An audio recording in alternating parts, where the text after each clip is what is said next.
امت کا مسئلہ نااہل باپ اور کمزور ماں ہے۔ لڑکا اہلیت نہیں لے رہا اور لڑکی طاقت نہیں لے رہی۔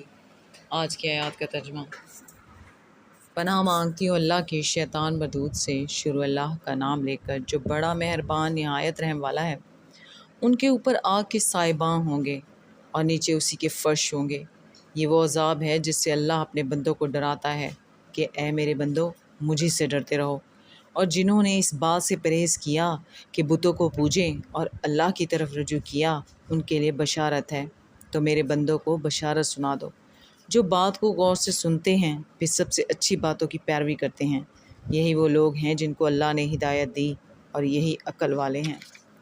بھلا جس شخص پر عذاب کا حکم صادر ہو چکا ہو تو کیا تم اسے جو دوزخ میں پڑا ہو نکال سکتے ہو؟